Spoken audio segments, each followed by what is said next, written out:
I clearly remember I was a junior in high school and I had an assignment. You had to do a career presentation. And I was like, I don't know what I want to be when I grow up. And my dad said, why don't you do mechanical engineering for this project? I was like, okay, sounds good. And I remember reading the first sentence. It was the application of math and science, and that caught me immediately. I actually applied for my first internship with Instron, and I loved everything about it. It was in their custom products engineering group, and what was most unique to me was that I would get to own my own projects. Because of this experience, I was like, I want to keep doing this. So I joined ITW full-time, worked at Instron for 7 years in their engineering group and then in their applications team. That's when, within that time is when I was involved in iWin and working with people actually around the country. Jen and I met through Women in Technology. She joined the Women in Technology leadership team, which I was already a part of, so we started working together. She always laughs sometimes. I was the chair of WIT, and I had called her asking her to be the vice chair. So she will always point out that I was her boss first as the ERG chair. My biggest stretch assignment was definitely when I moved from Boston and Instron to Chicago and took a product manager role. I heard once if you take more than 5 seconds to make a decision, you'll probably talk yourself out of it. And I remember the call I got saying, would you be interested in moving to Chicago? And I said yes very quickly, and then I had to put a stake in the ground already. Then I said yes, and went through the process. I think it would have been an absolute failure if I did not have a very supportive boss at that time. So Jen Purr really was invested in my success and making sure that I made this transition, this functional transition. Customer-backed innovation and kind of the rigor around that process is something I learned from Jen. I remember the first. I went through our CBI training.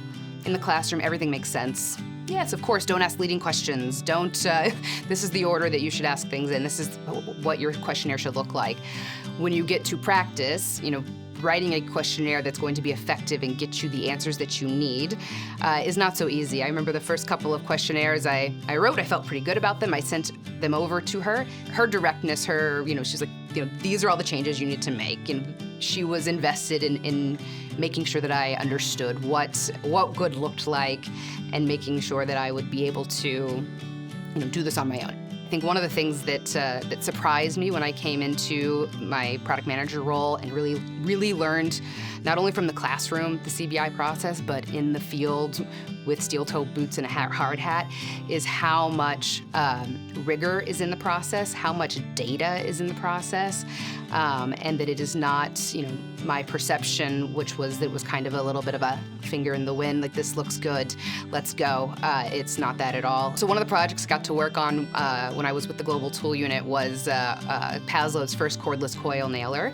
And the first market we were looking to go to with this was Australia. And getting feedback on our prototype was amazing. The framers, the contractors were like, this is amazing. I remember them once saying, this is the bee's knees, and I wrote that down, I don't know what they mean, but think that's good. Part of, this is where I learned to live in the gray. When I left Australia, or as we were leaving job sites, you really start to get the warm and fuzzy feeling that this is gonna make an impact. This is going to be successful here. I have been with ITW for 15 years. I had the opportunity to be a part of 4 different ITW divisions in 2 different cities, 2 different segments, 3 different functions, so a lot of different exposure to ITW.